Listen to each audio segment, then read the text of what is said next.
My channel let's play fantasy. இன்னைக்கு நம்ம என்ன மேட்சுக்கான ப்ரெடிக்ஷன் பார்க்க போறோம்னா சிஎஸ்கே வெர்சஸ் எல்எஸ்சி, அதாவது சென்னை வெர்சஸ் லக்னோ மேட்சுக்கான ப்ரெடிக்ஷன் பார்க்க போறோம். நீங்க நம்மளுடைய டெலிகிராம் சேனல்ல ஜாயின் பண்ணல அப்படின்னா மறக்காம ஜாயின் பண்ணிக்கோங்க. முக்கியமான அப்டேட் பிளஸ் ஃபைனல் டீம் எல்லாமே நம்மளுடைய டெலிகிராம் சேனல்ல ஃப்ரீயா கொடுத்துட்டு இருக்கோம். சோ மறக்காம ஜாயின் பண்ணி சப்போர்ட் பண்ணுங்க நண்பா. நீங்க இதுவரைக்கும் ஃபோக்கஸ் 11 ஆப்ல ஜாயின் பண்ணலனா உடனடியா ஜாயின் பண்ணிக்கோங்க. லிங்க் டிஸ்கிரிப்ஷன் பாக்ஸ்ல கொடுத்துருக்கோம். சோ நீங்க மத்த ஆப்புக்கும் ஃபோக்கஸ் 11க்கு உள்ள வித்தியாசத்தை பாருங்க, உங்களுக்கே புரியும்.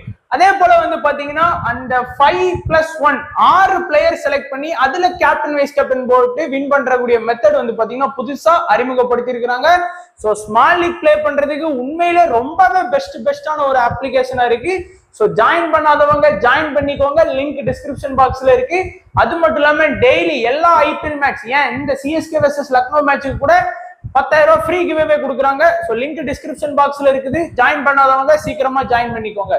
சோ இன்னைக்கு மேட்ச் வந்து பாத்தீங்கன்னா லக்னோல தான் வந்து நடக்குது. சோ லக்னோ பிச்சை பொறுத்த வரைக்கும் உங்களுக்கு தெரியும். சோ அதை வந்து கணிக்கவே முடியாது. ஒரு மேட்ச் அப்படியும், ஒரு மேட்ச் இப்படியும், ஒரு மேட்ச் அங்கிட்டும், ஒரு மேட்ச் இங்கிட்டும், இந்த மாதிரி தான் ஸ்கோர் போகும். அதை கொஞ்சம் கவனமா பார்க்க வேண்டியது.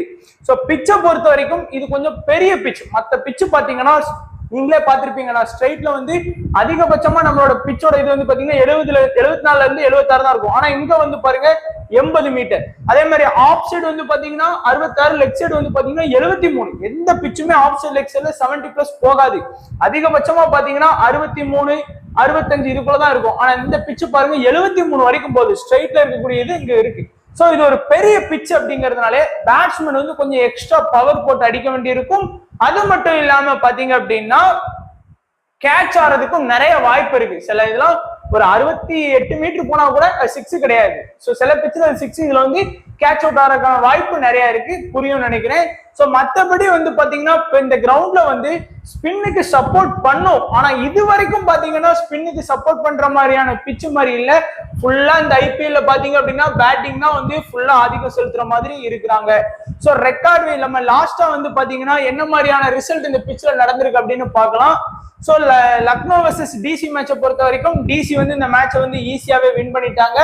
அண்ட் லக்னோ வந்து பாத்தீங்கன்னா லக்னோ வெர்சஸ் ஜிடி மேட்ச்ல லக்னோ வந்து வின் பண்ணாங்க. லக்னோ வெர்சஸ் பஞ்சாப் மேட்ச்ல வந்து பாத்தீங்கன்னா லக்னோ தான் வந்து பாத்தீங்கன்னா வின் பண்ணாங்க. ஃபுல்லா வந்து பாத்தீங்கன்னா ஃபாஸ்ட் போலர் தான் இந்த பிச்ல வந்து நல்லா ஆதிக்கம் செலுத்தி இருக்காங்க. அண்ட் ஸ்பின்னுக்கு வந்து லாஸ்ட் இயர் வந்து நல்லா சப்போர்ட் பண்ணுச்சு. இந்த வாஜ்பாய் இன்டர்நேஷனல் ஸ்டேடியம் வந்து லாஸ்ட் இயர் வந்து ஸ்பின்னுக்கு நல்லா சப்போர்ட் பண்ண பிச் தான் இந்த வருஷம் பெருசா சப்போர்ட் பண்ண மாட்டேங்குது. சோ ரெக்கார்ட் வைஸா பாத்தீங்கன்னா டோட்டலா நமக்கு வந்து இந்த பிச்ல வந்து 3 மேட்ச் நடத்திட்டாங்க. 2 பேட்டிங் ஃபர்ஸ்டும் 1 பேட்டிங் செகண்டும் வின் பண்ணி இருக்காங்க. 0ல இருந்து 150க்குள்ள ஒரு இன்னிங்ஸும், 150 169க்குள்ள ஒரு இன்னிங்ஸும், 178 189க்குள்ள 3 இன்னிங்ஸும், 190+ பாத்தீங்கன்னா ஒரு இன்னிங்ஸ் ஆடி இருக்காங்க. High score Lucknow 199, low score GT 130 வந்து ஸ்கோர் பண்ணியிருக்காங்க. சோ இப்ப 2 டீமுக்கான ஹெட் டு ஹெட் பாத்தீங்கன்னா சிஎஸ்கே வெர்சஸ் லக்னோ மேட்சுக்கான ஹெட் டு ஹெட். சோ 2 பேருக்குமே முடி நிறைய இருக்கு, அதனால அந்த மாதிரி ஒரு காம்பினேஷன்ல தூக்கி போட்டாச்சு. சோ 3 மேட்ச்ல வந்து பாத்தீங்கன்னா ஒரு டீம் வந்து ஒரு மேட்ச் வின் பண்ணிருக்காங்க, ஒரு மேட்ச் தோத்துருக்காங்க. போன வருஷம் லக்னோக்கு சிஎஸ்கேக்கு நடந்த மேட்ச் வந்து மழைனால கேன்சல் ஆயிருச்சு. High score low score, high score low score. So பாத்தீங்கன்னா உங்களுக்கு தெரியும். சோ இப்போ வந்து பவுலர்ஸோட பேட்டில் பாத்துடலாம். சோ சிஎஸ்கே பிளேயர்ஸ் எப்படி லக்னோ பவுலர்ஸ்ட பெர்ஃபார்ம் பண்ணிருக்காங்க அப்படின்னு பார்க்கலாம்.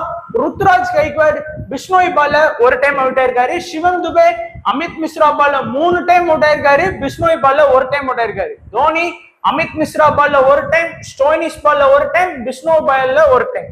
அடுத்து ரஹானே வந்து பாத்தீங்கன்னா அமித் மிஸ்ரா பால்ல 3 டைம், குர்னல் பாண்டியா பால்ல 2 டைம். அது ஜடேஜா அமித் மிஸ்ரா பால்ல 4 டைம், குர்னல் பாண்டியா பால்ல 2 டைம்.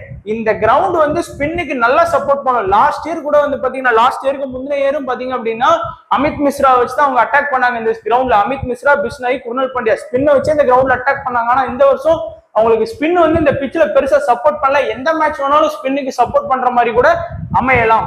இப்போ வந்து லக்னோ பிளேயர்ஸ் எப்படி சிஎஸ்கே பவுலர்கிட்ட வந்து பெர்ஃபார்ம் பண்ணிருக்காங்க அப்படிங்கறத பார்க்கலாம். சோ கேஎல் ராகுல பொறுத்த வரைக்கும் பாத்தீங்கன்னா தீக்ஷா நாட்ட ஒரு டைம் அவுட் ஆயிருக்காரு. நம்ம டிகாக் பாத்தீங்க அப்படின்னா ஜடேஜா பால்ல ஒரு டைமும், தீபக் சகார் பால்ல 3 டைம் அவுட் ஆயிருக்கிறாரு. அடுத்து நிக்கோலஸ் பூரன் வந்து பாத்தீங்கன்னா சிவம் துபே, ஜடேஜா, தீபக் சகார் பால்ல 2 டைம் அவுட் ஆயிருக்காரு. தேஷ்பாண்டே, பத்திரானா பால்ல தலா ஒரு டைம் வந்து விக்கெட் விட்டுருக்காரு. ஸ்டோயினிஸ் வந்து ஜடேஜா பால்ல 2 டைம் அவுட் ஆயிருக்காரு. பதோனி வந்து தேஷ்பாண்டே பால்ல ஒரு டைம் அவுட் ஆயிருக்கிறாரு. தீபக் கூட ஜடேஜா பால்லையும் தீபக் சகார் பால்லையும் ஒரு டைம் வந்து அவுட் ஆயிருக்கிறாரு. ஸோ அதிகமா வந்து பாத்தீங்கன்னா ஜடேஜா நேம் மென்ஷன் ஆகுது, தீபக் சகார் நேமும் மென்ஷன் ஆகுது. தீபக் சகார் இன்ஜுரியில இருந்து நெட் பிராக்டிஸ்க்கு வந்துட்டாரு. ஸோ மேட்ச்ல இறக்குறாங்களா இல்லையான்னு கொஞ்சம் டவுட் தான் எனக்குமே. பட் ஆனா நெட் பிராக்டிஸ்க்கு வந்து பாத்தீங்கன்னா அவர் வந்து வந்துட்டாரு. ஸோ இப்போ வந்து இன்னிங்ஸ் ஓபன் பண்ணக்கூடியது ருத்ராஜ் கைக்வாட், ரவீந்திரா. ஸோ ருத்ராஜ் கைக்வாட பொறுத்த வரைக்கும் பாத்தீங்க அப்படின்னா ஒரு இம்பார்ட்டன்டான பிளேயர். அவர் வந்து பாருங்க எல்லா மேட்சுமே லாஸ்ட் ஒரு 3 மேட்சா பாத்தீங்கன்னா கன்சிஸ்டன்சியா எல்லா மேட்சுமே அவர் வந்து பாத்தீங்கன்னா மினிமம் ஃபேண்டசி பாயிண்ட்டுக்குள்ள அவர் கண்டிப்பா வந்து எலிஜிபிள் ஆயிட்டே வர்றாரு. ஸோ நல்லாவே வந்து பாத்தீங்கன்னா பெர்ஃபார்ம் பண்றாரு. அவர்கிட்ட இருந்து நம்ம குறையாம ஒரு 40+ பாயிண்ட் எடுக்கலாம். அது மட்டும் இல்லாம இந்த பிச்சு வந்து பாத்தீங்கன்னா திடீர்னு வந்து ருத்ராஜ் வந்து நல்லா ஸ்கோர் பண்ணலாம், ஒரு 30+ ரன் அடிக்கலாம். திடீர்னு இந்த மாதிரி சிங்கிள் டிஜிட்ல கூட அவுட் ஆகி போறது கூட வாய்ப்பு இருக்கு இந்த பிச்சில். ஏன்னா இந்த பிச்சை பொறுத்த வரைக்கும் கொஞ்சம் கணிக்க முடியாத பிச்சா தான் இருக்கும்.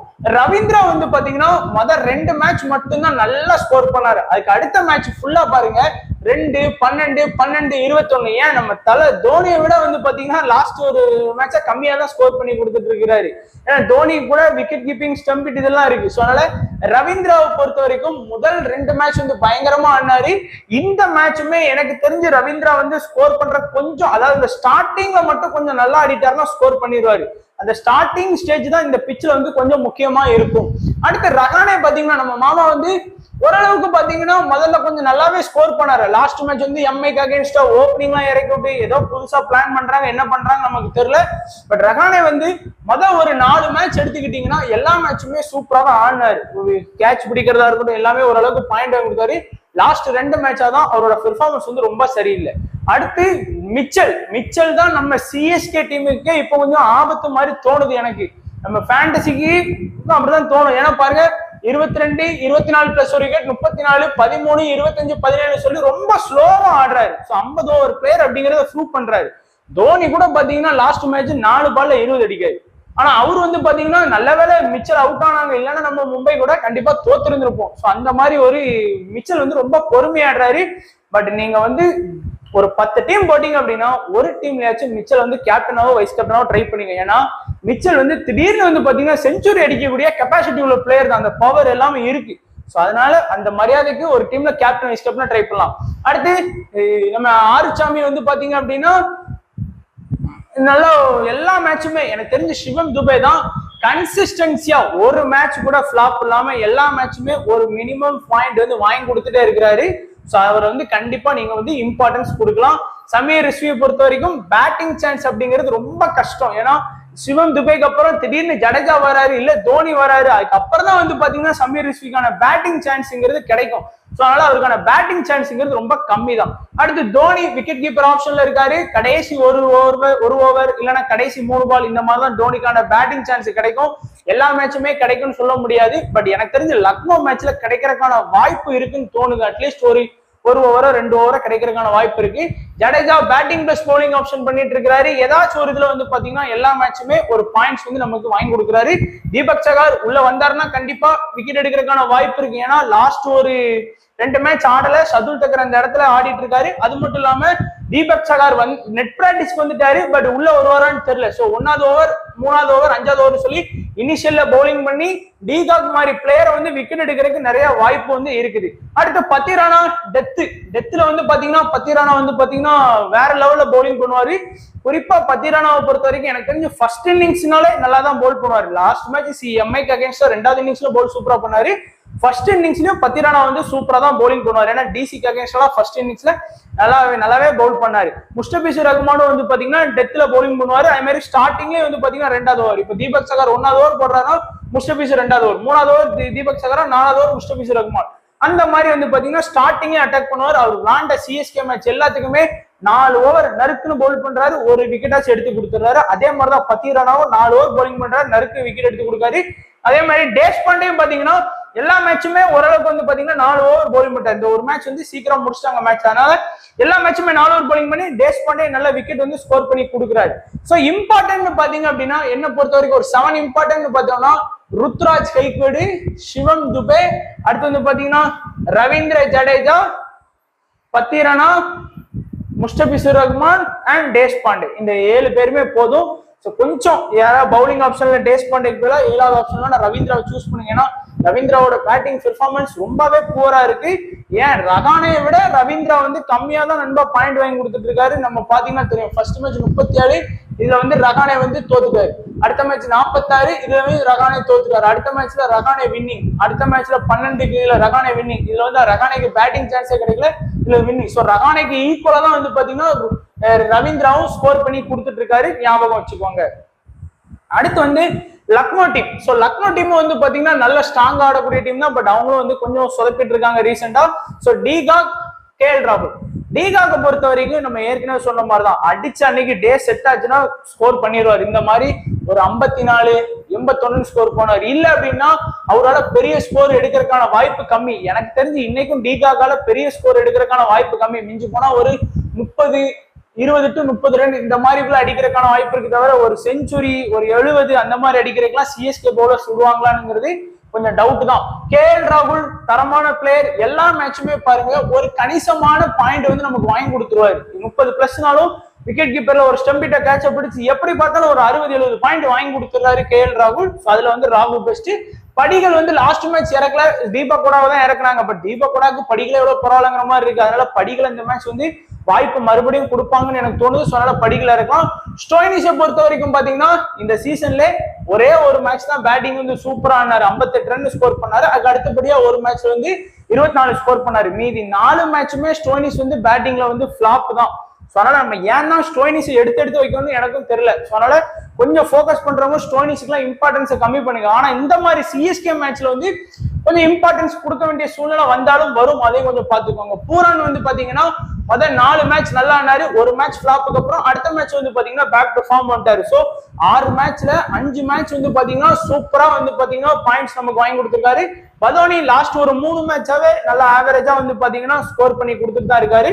குர்னல் பாண்டியா லாஸ்ட் ஒரு 2 மேட்சா ஃபிளாப்பான ரிசல்ட் அப்படிங்கிறதுனால மேபி இந்த மேட்ச் இந்த சிஎஸ்கே மாதிரி டீம் கூட குர்னல் பாண்டியா நல்லா பெர்ஃபார்ம் பண்றதுக்கான வாய்ப்பு இருக்கும். அப்படியே இல்லைனாலும் சிஎஸ்கே பவுலர்ஸ் வந்து டாப் ஆர்டர்ஸ் அவுட் ஆகுனாங்கன்னா குர்னல் பாண்டியாக்கான பேட்டிங் சான்ஸும் இருக்கும்.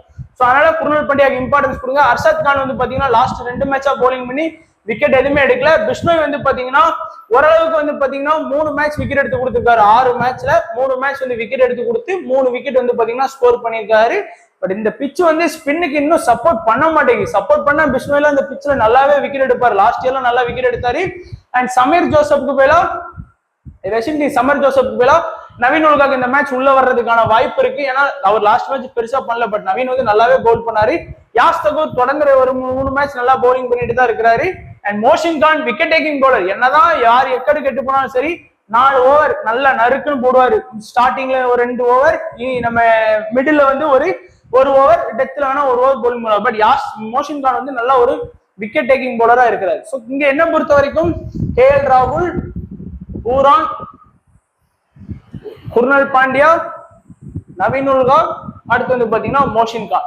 ஸோ அந்த 5 பேருக்குமே இம்பார்ட்டன்ஸ் கொடுங்க. 6வது ஆப்ஷன்ல வேணும்னா நீங்க ஒன்னு டிகாக்கு போங்க, இல்ல ஸ்டோயினிஸ் போங்க. எனக்கு தெரிஞ்சு 2 பேருமே ஃபிளாப், அதாவது ஒரு 40+ ஃபேண்டசி பாயிண்ட்டுக்கு மேல அவங்களால வாங்கி கொடுக்க முடியாது. அப்படிங்கிறதுனால 2 பேருமே மேபி ஃபிளாப் ஆகிறதுக்கான வாய்ப்பு அதிகமாவே இருக்குது.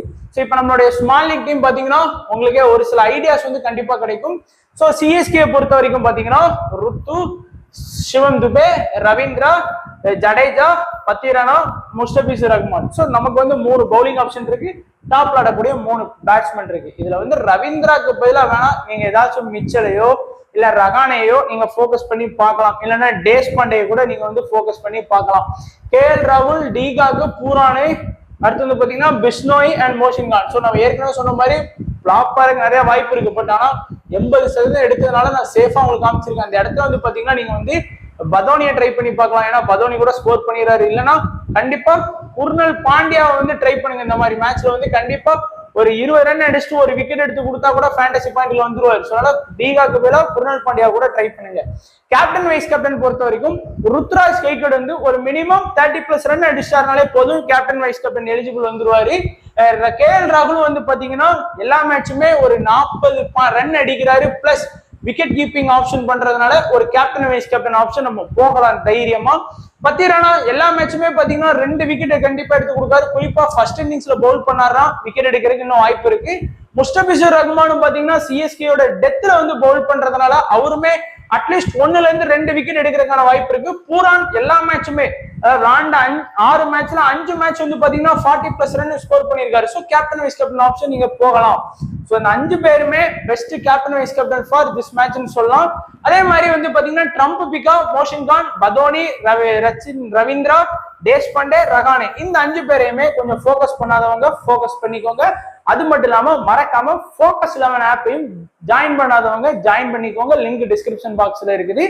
சோ இதுதான் நண்பா நம்மளுடைய ப்ரெடிக்ஷன். நீங்க கேட்ட மாதிரி பிளேயர்ஸோட ரீசன்ட் ரெக்கார்டு வச்சு ப்ரெடிக்ட் பண்றோம், பவுலர்ஸோட பேட்டில் வச்சு ப்ரெடிக்ட் பண்றோம்.